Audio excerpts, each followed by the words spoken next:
시편 119편은 알파벳 히브리어 22자로 구성이 되어 있습니다. 특별히 각 글자마다 8개씩의 절을 구성하여서 첫자들이 다 같은 글자로 구성됩니다. 그래서 8 곱하기 22에서 176절이 전체 119편을 이루게 됩니다. 한 절 한 절은 AB 구조로 되어 있고, 그렇기 때문에 한 절 한 절도 그 다음에 이어지는 A-B'와 서로 바꿔서 읽어도 무방합니다. 그런데 특징은 각 연 1절에서 8절, 9절에서 16절 이처럼 각 8절씩이 하나의 주제로 엮여져서 있다는 것이 특징이라고 할 수 있습니다.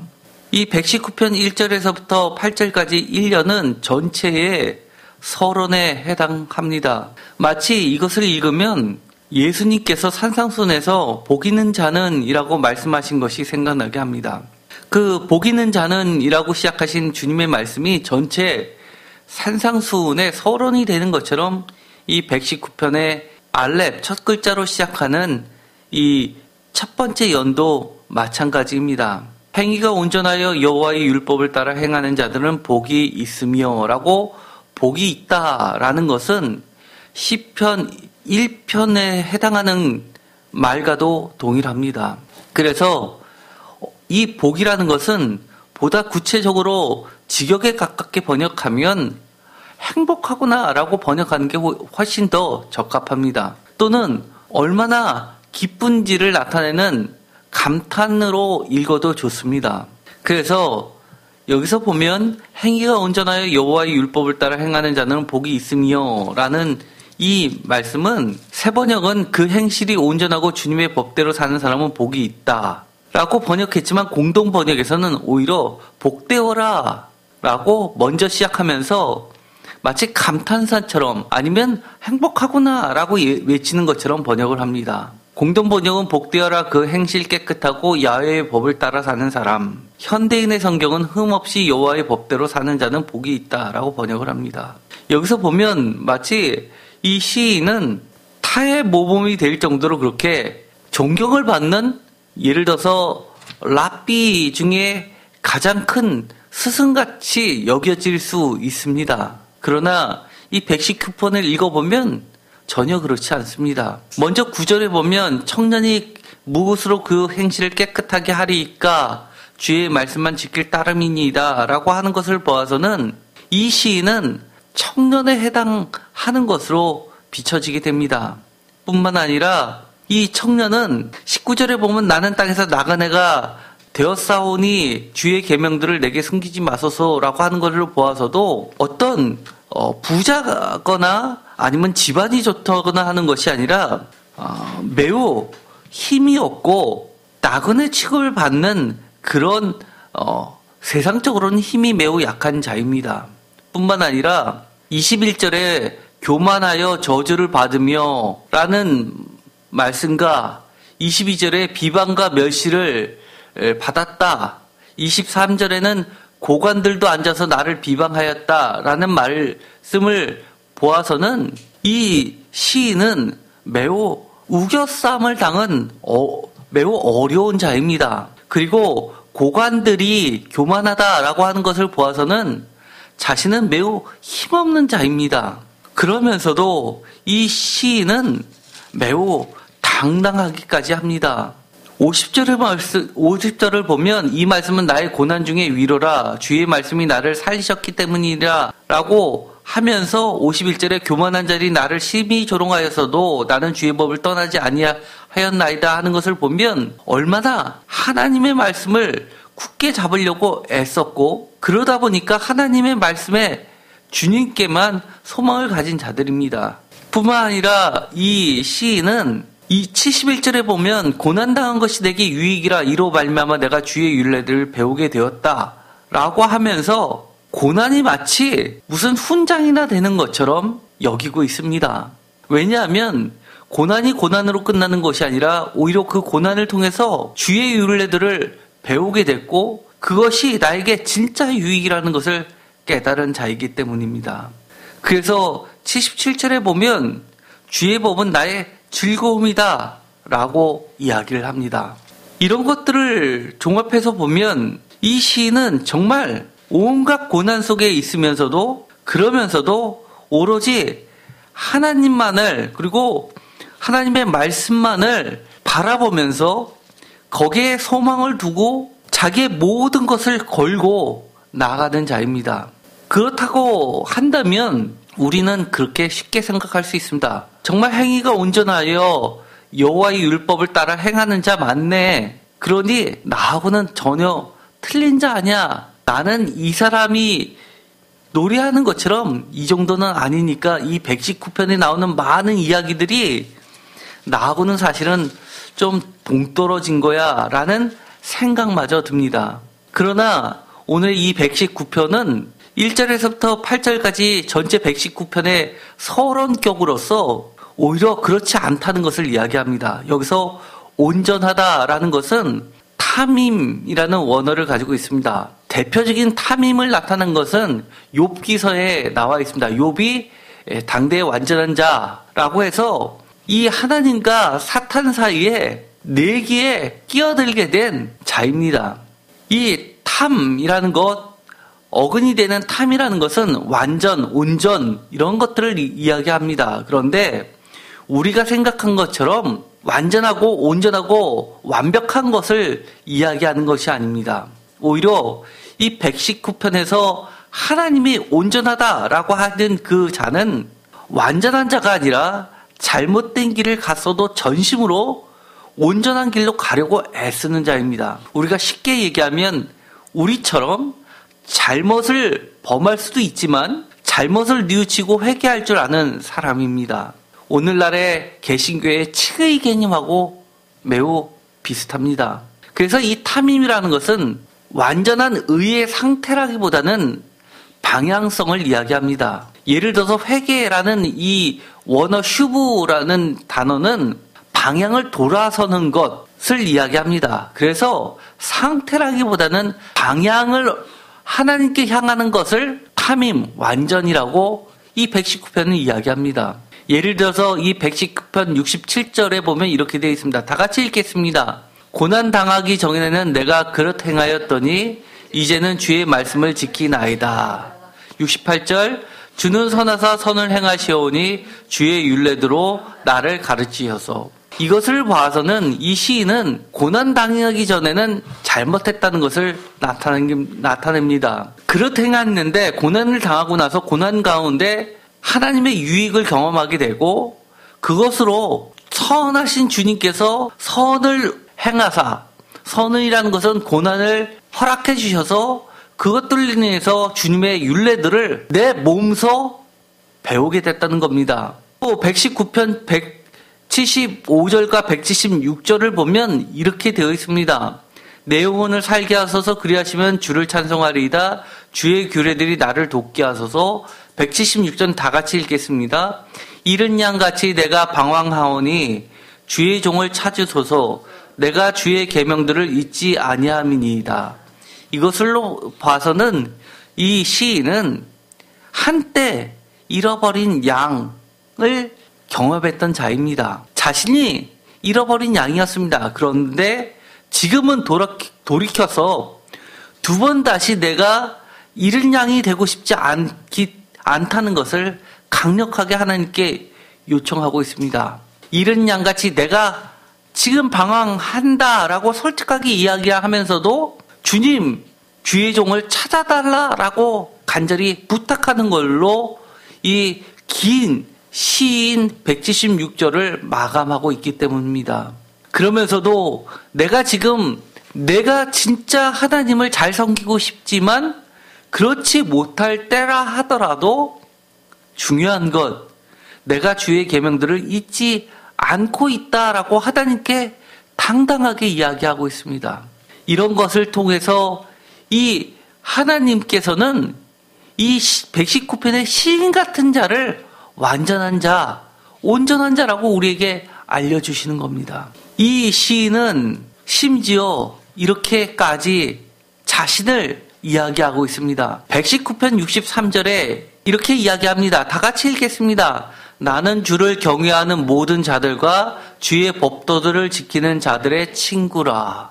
나는 주를 경외하는 모든 자들과 주의 법도들을 지키는 자들의 친구라라고 하면서 내가 지금은 나그네 같고 심한 고난을 받고 그리고 멸시와 천대를 받고 비방을 받는다 하더라도 나는 주님의 법도를 지키려고 하다 보니까 그런 것들을 겪게 된다는 것을 나타내고 있습니다. 그러면서 주를 경외하는 모든 자들의 나는 친구다라고 하면서 나는 결코 혼자가 아닌 외로운 존재가 아닌 하나님의 돌보심을 받을 수 있는 자라고 이야기합니다.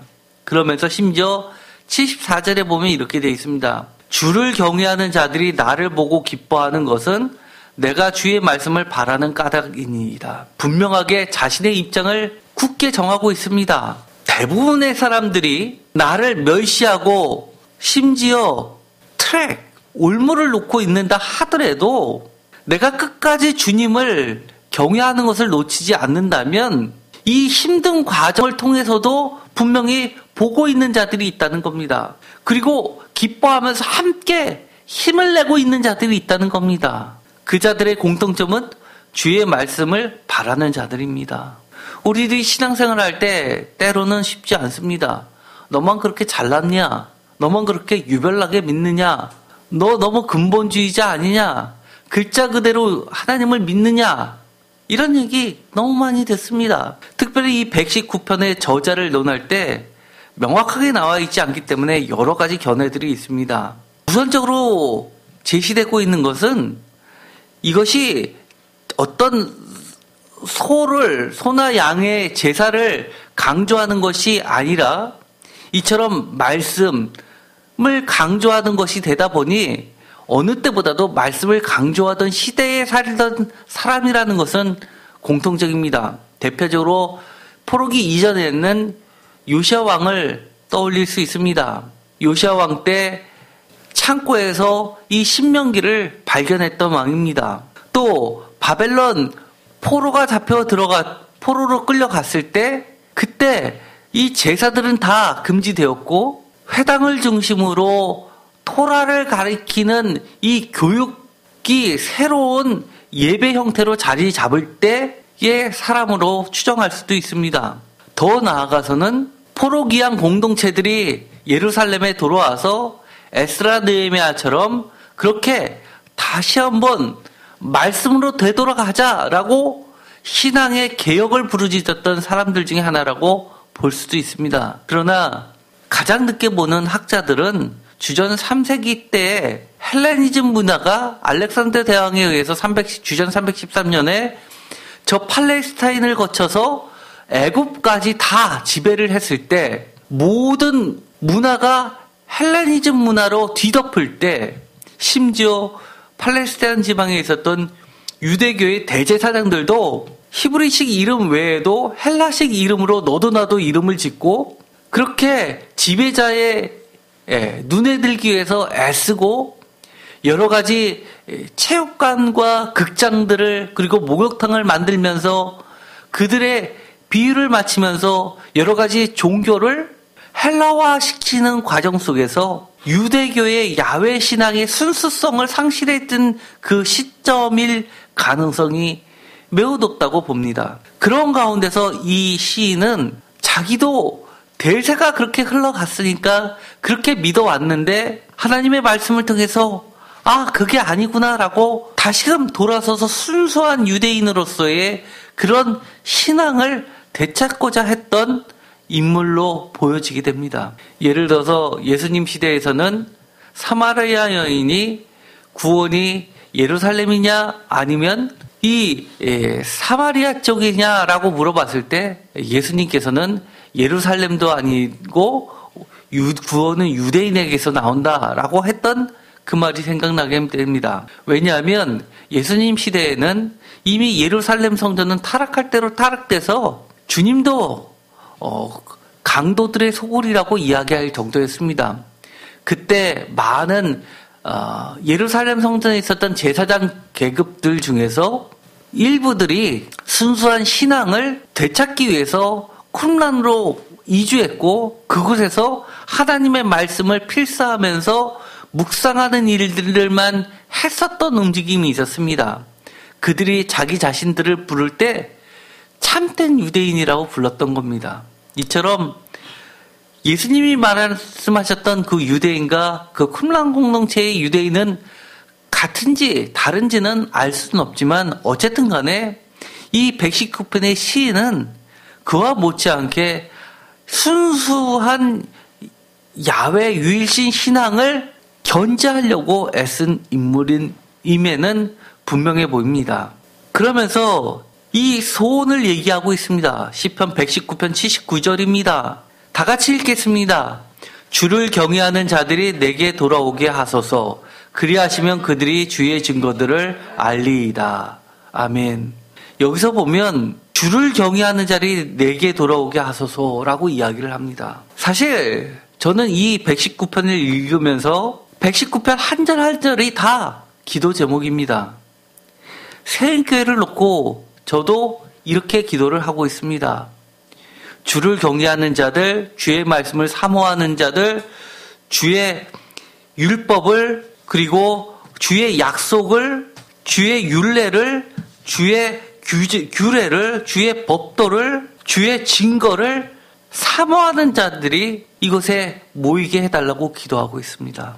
요즘에는 교회들이 많은 커뮤니티를 형성해서 친교가 돼야지 관계로서 교회가 부흥된다고 합니다. 그러나 이 시인은 참된 교제는 하나님 말씀을 바르게 배우고 그것을 바르게 실천하는 것 말고는 없다라고 이야기하는 사람입니다. 시편 119편 161절에도 이런 말을 합니다. 고관들이 거짓으로 나를 핍박하오나 나의 마음은 주의 말씀만 경외하나이다 라고 이야기합니다. 그러면서 119편 38절에는 주를 경외하게 하는 주의 말씀을 주의 종에게 세우소서라고 이야기합니다.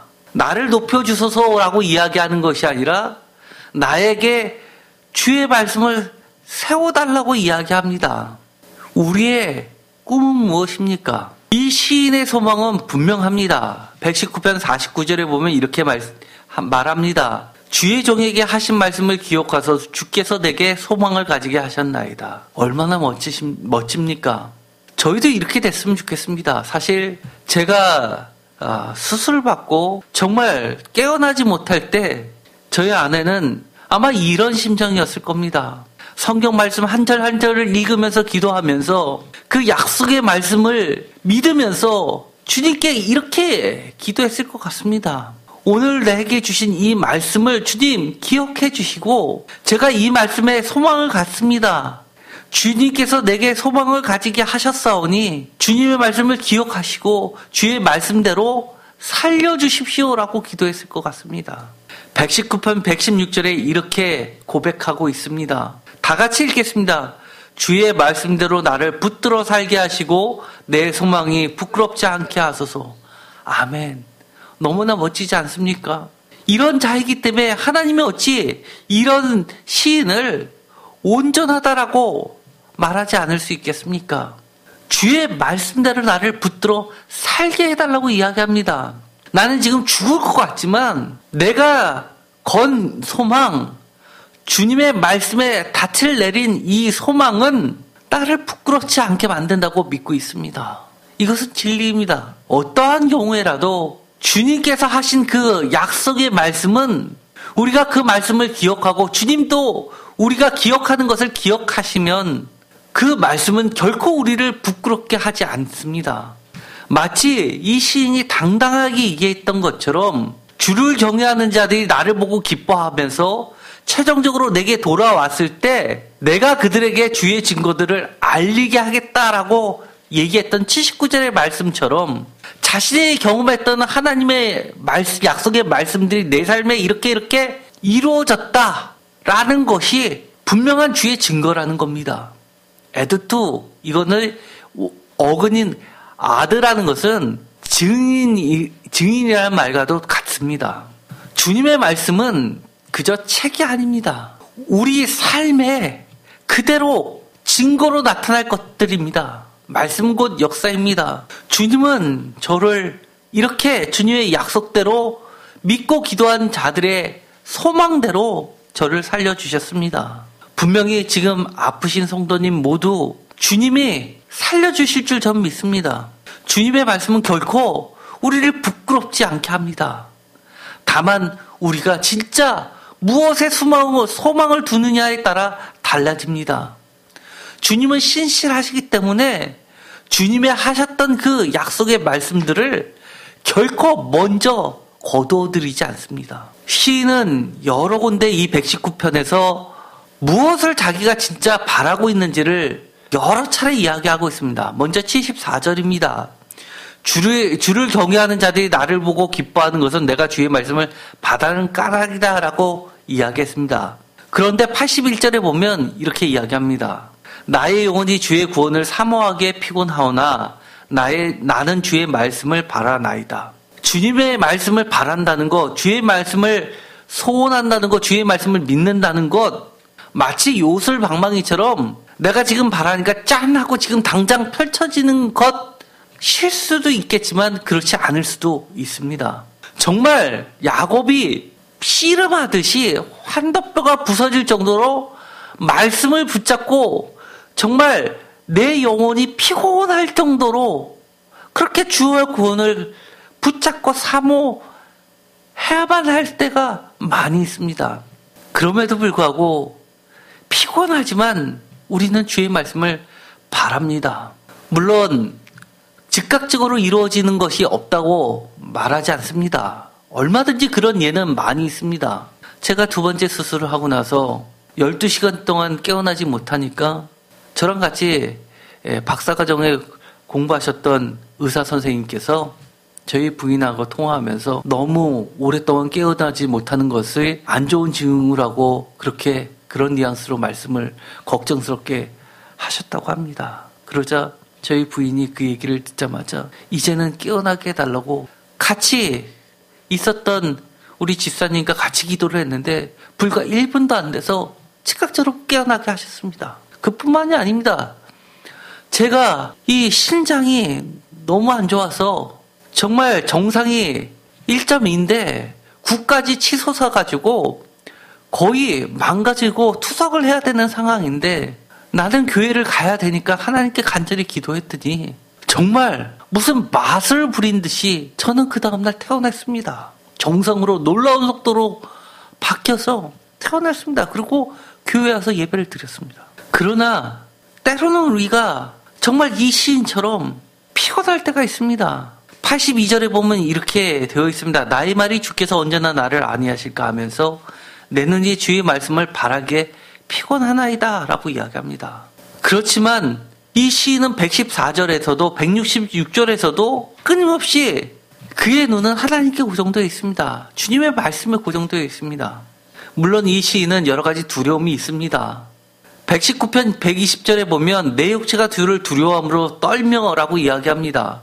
119편 39절에도 내가 두려워하는 비방을 내게서 떠나게 하소서라고 하면서 두려움이 있습니다. 그런데 이 시인은 진짜 두려워하는 것이 무엇인지를 알기 때문에 끝까지 주님을 바라볼 수 있는 겁니다. 119편 120절 다 같이 읽겠습니다. 내 육체가 주를 두려움으로 떨며 내가 또 주의 심판을 두려워하나이다. 진짜 두려운 건 주의 심판이기 때문에 이 시인은 다른 것들은 아무리 두려워 떨는 상황 속에 놓인다 하더라도 결코 주님을 떠날 수 없다고 이야기를 하는 겁니다. 그런 시인에게 주님께서 약속하시는 것이 있습니다. 결코 수치를 남겨주시지 않습니다. 시편 119편 31절에 보면 내가 주의 증거들에 매달려 싸우니 여호와여 내가 수치를 당하지 말게 하소서. 정말 인생을 살다 보면 내가 잘못을 안 했는데도 수치스러울 때가 그런 일을 겪을 때가 있습니다. 그러나 내가 주의 증거들에 매달리면 반드시 주님은 우리의 머리를 들어주십니다.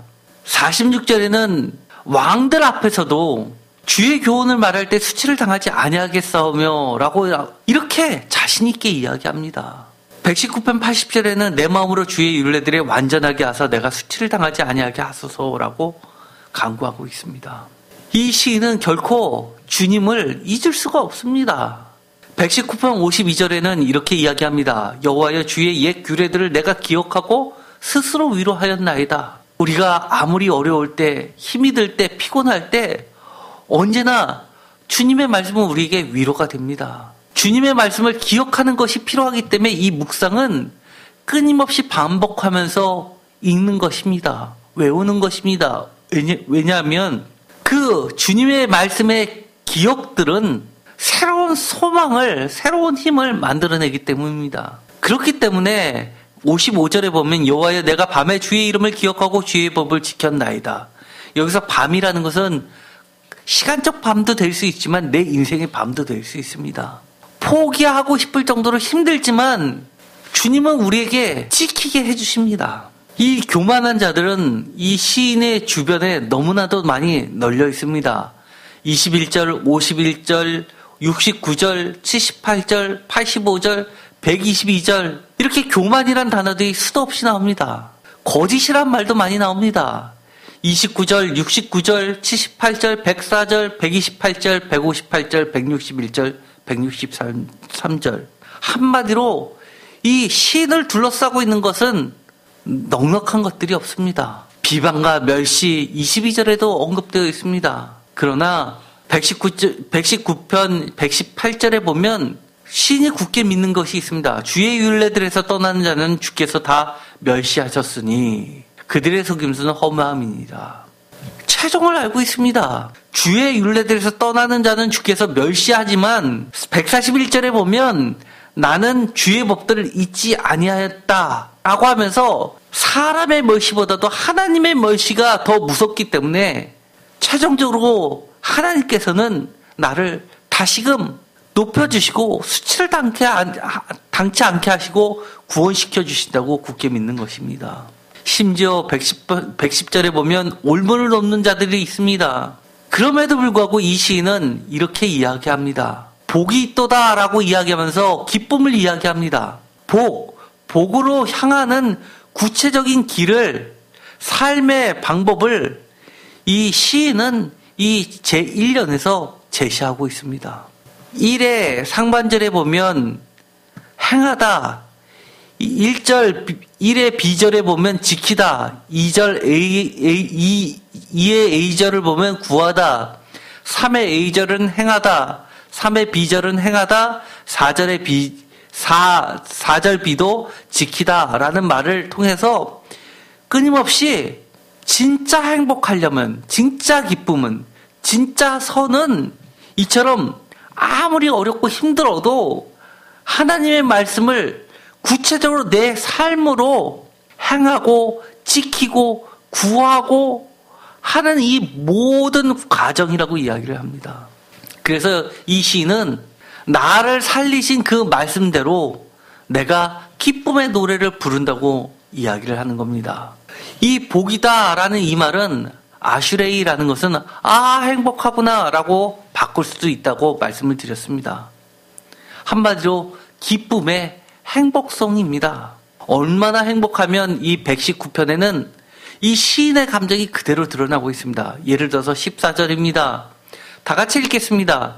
내가 모든 재물들을 즐거워함같이 주의 증거들의 도를 즐거워하였나이다. 16절 주의 율례들을 즐거워하며 주의 말씀을 잊지 아니하리이다. 24절 주의 증거들은 나의 즐거움이요 나의 충고자니이다. 35절 나로 하여금 주의 계명들의 길로 행하게 하소서 내가 이를 즐거워함이니이다. 47절 내가 사랑하는 주의 계명들을 스스로 즐거워하며 70절 그들의 마음은 살쪄서 기름덩이 같다 나는 주의 법을 즐거워하나이다. 77절 주의 법은 나의 즐거움이니이다. 92절 주의 법이 나의 즐거움이 되지 아니하였다면 내가 내 고난 중에 멸망하였으리라. 111절 주의 증거들로 내가 영원한 나의 기업을 삼았사오니 이는 내 마음의 즐거움이 됨이니이다. 143절 환난과 우환이 내게 미쳤으나 주의 계명은 나의 즐거움이니이다. 162절 사람이 많은 탈취물을 얻는 것처럼 나는 주의 말씀을 즐거워하나이다. 174절 여호와여 내가 주의 구원을 사모하였으며 주의 율법을 즐거워하나이다. 이처럼 한마디로 이 119편의 전체 주제는 여러 가지 하나님의 말씀을 다른 말로 8가지 단어로 표현하고 있지만 이렇게 끊임없이 반복하고 강조하는 이유는 그 말씀이 정말 기쁘고 즐겁기 때문이라는 겁니다. 그래서 행복성이라고 이야기합니다. 왜 그렇게 기쁘냐라고 하면 이 말씀이 나를 살렸기 때문이라고 이야기합니다. 119편 17절에 보면 주의 종을 후대하여 살게 하소서. 119편 25절 주의 말씀대로 나를 살아나게 하소서. 37절 주의 길에서 나를 살아나게 하소서. 심지어 37절에는 내 눈을 돌이켜 헛하는 것을 보지 말게 하소서라고 하면서 끊임없이 주님의 말씀에 율법에 약속에 눈을 고정하고 있습니다. 40절에도 주의 의로 나를 살아나게 하소서. 50절에는 주의 말씀이 나를 살리셨기 때문입니다. 그것이 나의 고난 중에 위로입니다. 라고 자신 있게 이야기합니다. 더 나아가서는 77절에 주의 긍휼이 여기심이 내게 임하사 내가 살게 하소서. 주의 법은 나의 즐거움이다. 라고 이야기합니다. 이런 즐거움은 그의 삶 속에서 풍부하게 표현되고 있습니다. 88절, 93절, 107절, 116절, 144절, 149절, 154절, 156절, 159절, 175절. 이 모든 것들은 정말 이 시대 끊임없이 이 말씀, 율법, 증거, 규례, 명령, 율례, 법도, 증거 이렇게 여러 가지로 이야기할 수 있는 것은 이 모든 것이 그의 유일한 노래이기 때문입니다. 여러분들은 주님의 말씀이 여러분들의 노래입니까? 119편 54절에 보면 이렇게 이야기합니다. 다 같이 읽겠습니다. 내가 나그네 된 집에서 주의 율례들이 나의 노래가 되었나이다. 172절 주의 모든 계명들이 의로움으로 내가 주의 말씀을 노래하리이다. 오늘 이 시인은 119편을 처음 시작하면서 이 시, 노래를 부르고 있습니다. 그런데 이 노래는 즐거울 때 불렀던 것이 아니라 너무나 괴롭고 힘들 때 그를 노래하게끔 만들어줬습니다. 그 노래가 그를 살렸습니다. 주님의 말씀이 그를 사랑하게 했습니다. 그래서 그의 삶을 통해서 이 주님의 말씀이 곧 나의 삶의 역사로 드러난 것을 주를 경외하는 모든 사람들에게 경외하게 만듭니다. 그래서 4절에 보면 이렇게 고백합니다. 주께서 명령하사 주의 법들을 잘 지키게 하셨나이다. 내가 잘나서 내가 노력해서 이렇게 됐다라고 이야기하는 것이 아니라 모든 것을 하나님께 돌리고 있습니다. 하나님께서 도와주시지 않으셨더라면 나는 이것을 지킬 수도 없었다라고 이야기하는 겁니다. 주님께서 명령하셨기 때문에 내가 명령을 따르는 순종하는 자이기 때문에 내가 때로는 중간중간 잘못된 길로 갔었더라도 다시금 나로 주의 법들을 잘 지키고 지금 이렇게 살아서 노래를 부를 수 있게 해주셨다는 겁니다. 이 시인은 6절에 보면 내가 주의 모든 계명에 주의할 때는 부끄럽지 아니하리라 라고 이야기합니다. 우리는 이 결론은 176절에 보면 우리의 예상과는 아주 다른 언어로 이야기합니다. 이른 양같이 내가 방황하오니 주의 종을 찾으소서 내가 주의 계명을 잊지 아니함이니이다 라고 이 시인의 현재 모습이 매우 위태로워 보이지만 그럼에도 불구하고 우리는 이 처음에 이 시인의 노래를 통해서 그의 인생의 결말은 결코 부끄럽지 않게 된다는 것을 확신하게 됩니다.